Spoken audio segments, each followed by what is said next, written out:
นิดหนึ่งนะครับสำหรับคนที่ถือคูปองจะไปแลกกับข้าวนะครับท่านไม่ต้องไปแล้วนะครับถ้าเด็กเสิร์ฟนะครับเอากับข้าวมาท่านก็โชว์คูปองแล้วก็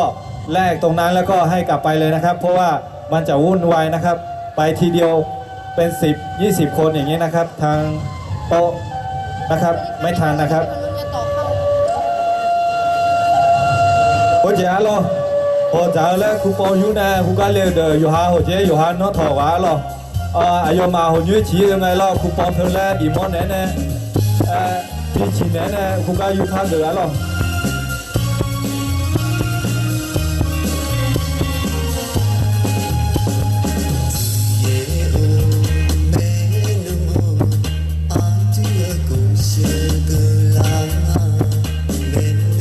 ชมรมกรรมการเดือดหัวปลาแล้วเพเดตัวเพเดเวทีตัวเพเดคณะกรรมการชมรมเด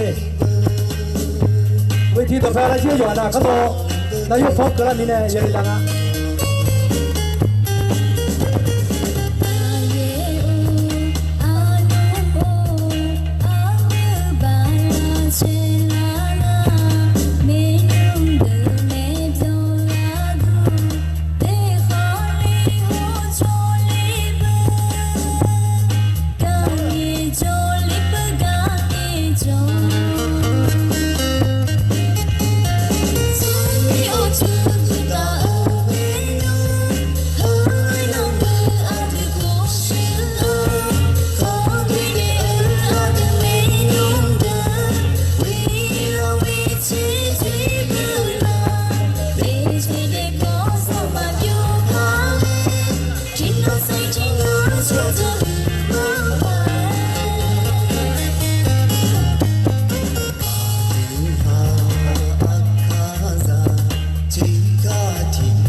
ท่านเลยนะครับคณะกรรมการชมรมทุกท่านนะครับที่ปรึกษาทุกท่านเลยนะครับท่านคณะกรรมการชมรมอาสาชมรมไทยแล้วก็ที่ปรึกษาทุกท่านเลยนะครับมาที่เวทีเลยนะครับตอนนี้เราจะทำการเปิดงานของเราแล้วนะครับ